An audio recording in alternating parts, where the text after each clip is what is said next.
ভালোবাসা দিবসে এরকমের একটা সুন্দর রেড ভেলভেট কেক যদি প্রিয়জনকে উপহার দেওয়া যায় কেমন হয় বলুন তো। আসসালামু আলাইকুম ভিউয়ার্স, সুরসেন বেকিং এ সবাইকে স্বাগত। আশা করি সবাই অনেক বেশি ভালো আছেন। আজকে আমি সুন্দর একটা red velvet cake A to Z রেসিপিটা শেয়ার করবো আপনাদের সঙ্গে। তো চলুন রেসিপিতে চলে যাওয়া যাক। আমি এখানে 1/4 কাপ লিকুইড মিল্ক নিয়েছি, দিয়ে দিচ্ছি হাফ চা চামচ পরিমাণে ভিনিগার, দিয়ে রেখে দিলাম সাইডে, কারণ বাটার মিল্ক তৈরি করে নিব এটা দিয়ে আমি। এরপরে দিয়ে দিলাম হাফ কাপ ময়দা, দিয়ে দিলাম হাফ টেবিল চামচ কোকো পাউডার, হাফ চা চামচ বেকিং পাউডার, 1/4 চা চামচ বেকিং সোডা, আর দিয়ে দিলাম স্বাদ মতো লবণ। সবকিছু দিয়ে সুন্দরভাবে চেলে নিতে পারেন। আর এই শুকনো উপকরণগুলি আপনারা যতবার চালবেন ততই কেকটা সুন্দর হবে। আর আমার কেকটা কিন্তু খুবই সফট হয়েছিল। এই যে এটা তৈরি করা হয়ে গেছে। এখন আমি একটা বোলের ভিতর দুইটা ডিমের সাদা অংশ নিয়ে নিব। এটাকে প্রথমে বিট করে নিতে হবে সাদা অংশটাকে। এই যে আপনারা এভাবে করে নিতে পারেন। তারপর আমি একটা হ্যান্ড বিটার নিয়েছি। আপনারা চাইলে হুইক্স দিয়েও কিন্তু এই কাজটা করতে পারেন, সেক্ষেত্রে সময় একটু বেশি লাগবে। এই যখন এরকম ফোম ফোম হয়ে গেছে, তখন আমি হাফ কাপ গুঁড়ো চিনি আস্তে আস্তে এর সঙ্গে মিক্স করে নেব সুন্দরভাবে, যেন কোনো আস্ত দানা এর ভিতর না থাকে। আস্ত দানা থাকলে কিন্তু কেকটা বসে যাবে। আপনারা অল্প অল্প করে দিয়ে মিক্স করে নেবেন।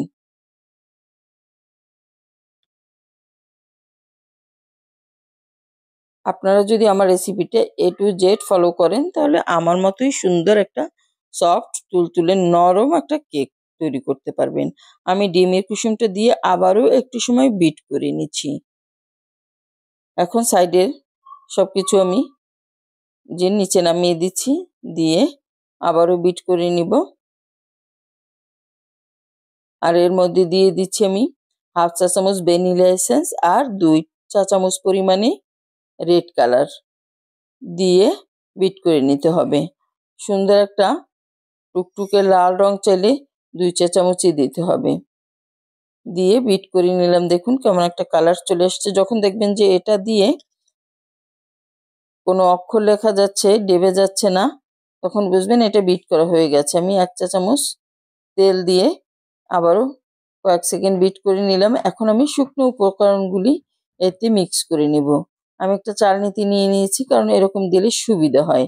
তারপর ফোল্ডিং মেথডে এভাবে করে আমি শুকনো উপকরণগুলো মিশিয়ে নিব। আপনারা উল্টোপাল্টাভাবে এটা মিক্স করবেন না, তাহলে কিন্তু কেকটা ভালো হবে না। এই যে দেখুন,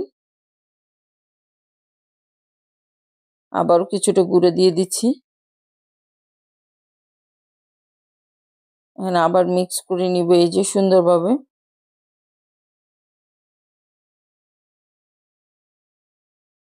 এটা মিক্স করা হয়ে গেছে। এখন আমি এতে দিয়ে দিলাম যে বাটার মিল্কটা আমি আগে তৈরি করেছিলাম, সেটা সম্পূর্ণটুকু দিয়ে সুন্দরভাবে মিক্স করে নিলাম। বাটার মিল্ক অবশ্যই শেষে দিতে হবে।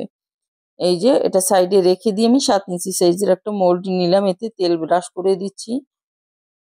তারপর একটা বেকিং পেপার দিয়ে এর উপরেও কিছুটা তেল ব্রাশ করে দিতে হবে, তাহলে বেকিং পেপারটা খুব সহজেই উঠে আসবে। এই যে দেখুন, সাইডে আমি সুন্দরভাবে দিয়ে দিলাম। এখন সবটুকু মিশ্রণ আমি এতে ঢেলে দিয়ে 150 ডিগ্রিতে আমি এটা 40 থেকে 45 মিনিটের মতো বেক করে নিব। একটা কাঠি দিয়ে এই যে ভালোভাবে সব দিকে ছড়িয়ে নিচ্ছি, তাহলে এক জায়গা থেকে ফুলে উঠবে না, সুন্দরভাবে কেকটা ফুলবে। আর একটু হাতে ট্যাপ করেও নিবেন। আর আপনারা যদি চুলায় এটা তৈরি করতে চান, তাহলে চুলায় তৈরি করে নিতে পারেন। আমার আরও একটা রেসিপি আছে রেড ভেলভেটের, ওইটা চুলায় তৈরি করে নিয়েছি আমি। আপনারা চাইলে সেটা দেখে নিতে পারেন। আমার কেকটা তৈরি হয়ে গেছে, আমি সুন্দরভাবে পাশ দিয়ে ছাড়িয়ে নিচ্ছি। তারপর মোল্ড আউট করে নিব। আর এটা অবশ্যই ঠান্ডা করে তারপর মোল্ড আউট করে নিবেন, না হলে কিন্তু ভেঙে যাবে। আমার কেকটাও একটু ভেঙে গেছিল, কারণ এটা খুবই সফট হয়েছে। আমার চাকুর খোঁচা একটুখানি কেকটা ভেঙে গেছে সাইড দিয়ে, দেখুন। এখন আমি বেকিং পেপারটা সরিয়ে নিচ্ছি। এটা কতটা সফট হয়েছে আমি দেখিয়ে দিব আপনাদেরকে। এই যে দেখুন, একদম তুলার মতো নরম। এখন আমি এর ক্রিমটা তৈরি করে নিব। রেড ভেলভেট কেকের ক্রিমটা কিন্তু এমনি ক্রিমের মতো নয়, এতে ক্রিম চিজের প্রয়োজন হয়। এই যে আমি একটু বিট করে নিলাম।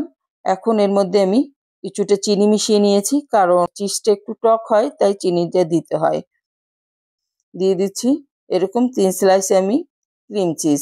চিজটা অবশ্যই ফ্রিজ থেকে বের করে ঠান্ডা ছাড়িয়ে নেবেন। আর চাইলে আপনারা প্রথমে একটু বিট করে নিতে পারেন, না হলে গুঁড়ো গুঁড়ো একটা ভাব থাকতে পারে। আপনারা ক্রিম চিজটা একটু বিট করে নেবেন প্রথমে, তারপর ক্রিমের সঙ্গে মিক্স করে নেবেন। যে আমি 3টা কিউব দিয়ে দিলাম। এখন সুন্দরভাবে মিক্স করে নিলাম। এই যে তৈরি হয়ে গেল আমার রেড ভেলভেট কেকের ক্রিম। উল্টালেও পড়ে যাচ্ছে না কিন্তু। এখন আমি কেকটা 3 স্লাইস করে নিচ্ছি, কারণ উপরের স্লাইসটা দিয়ে আমি এই ডিজাইনটা করব আর কেক ক্রাম তৈরি করে নিব। আর বাকি 2 স্লাইস আমি ডেকোরেশন করে নিব। আমি আরো 2 স্লাইস করে নিচ্ছি কেকটা দিয়ে।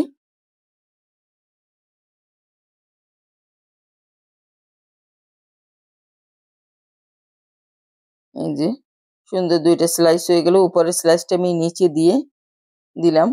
পরিষ্কার করে আমি একটা কেক স্ট্যান্ডের উপর একটা বোর্ড বসিয়ে নিলাম। এতে একটু ক্রিম লাগিয়ে নিতে হবে, তাহলে হবে কি কেকটা নড়াচড়া করবে না, সুন্দরভাবে বোর্ডের উপর বসে থাকবে আর ডিজাইনটা করতেও সুবিধা হবে। এই যে আমি এক স্লাইস বসিয়ে দিলাম। এর উপরে দিয়ে দিচ্ছি সিরাপ। আমি এখানে লিকুইড মিল্ক এবং কন্ডেন্স মিল্ক দিয়ে সিরাপটা তৈরি করে নিয়েছি। আমি হাফ কাপের মতো মিল্ক নিয়েছি আর 2 টেবিল চামচ পরিমাণে কন্ডেন্স মিল্ক দিয়ে এই সিরাপটা তৈরি করে নিয়েছি। তারপর একটা পাইপিং ব্যাগে ভরে আমি সুন্দরভাবে এই যে দেখুন ক্রিমটা লাগিয়ে দিলাম। একটা প্যালেট নাইফ দিয়ে এভাবে স্মুথ করে নিতে হবে একটু। তারপর আরো একটা স্লাইস আমি এর উপরে বসিয়ে দিব।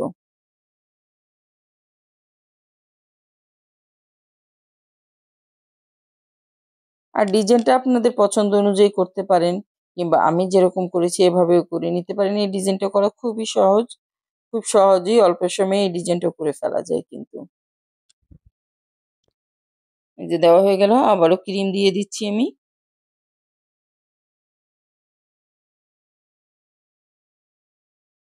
রেড ভেলভেট কেকের টেস্টটা কিন্তু অসাধারণ হয়। আপনার বাসায় একবার তৈরি করলেই বুঝতে পারবেন যে আসলেই এর টেস্ট কতটা মজার। আমি সাইডেও একটু ক্রিম দিয়ে দিব। আগে উপরটা একটু সমান করে নিচ্ছি।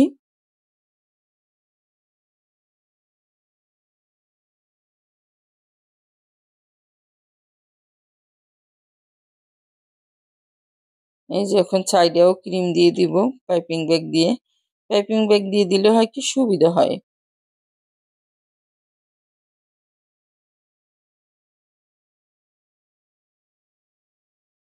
যেহেতু আমি কেক ক্রাম দিয়ে দিব পাশে, তাই আমি খুব বেশি ক্রিম দেইনি, কারণ অনেকেই কিন্তু খুব বেশি ক্রিম পছন্দ করে না কেকের ভিতরে।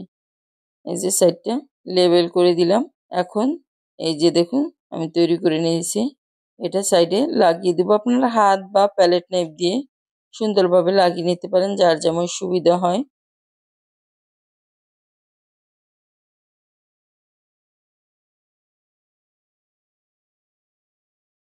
এরকম প্যালেট নাইফ দিয়ে সুন্দরভাবে লাগিয়ে নিতে পারেন। এরপরে 4 সাইডটা আমি একটু পরিষ্কার করে নিব, এটা কমপ্লিট হয়ে গেলে। এখন উপরে আমি একটা এই যে লাভের শেপ কেটে নিয়েছি, এটা মধ্যখানে বসিয়ে দিব। আপনারা কুকি কাটার দিয়ে এই শেপটা তৈরি করে নিতে পারেন। বসিয়ে দিলাম। এখন সাইডেও কিছুটা ছোট ছোট লাভের মতো আমি কেটে নিয়েছি, এটা বসিয়ে দিচ্ছি। তো তৈরি হয়ে গেল মজার একটা রেড ভেলভেট কেক। আশা করি রেসিপিটা আপনাদের কাছে অনেক বেশি ভালো লাগবে। ভালো লাগলে বেশি বেশি শেয়ার করে দিবেন। সবাই অনেক বেশি ভালো থাকবেন। আল্লাহ হাফেজ।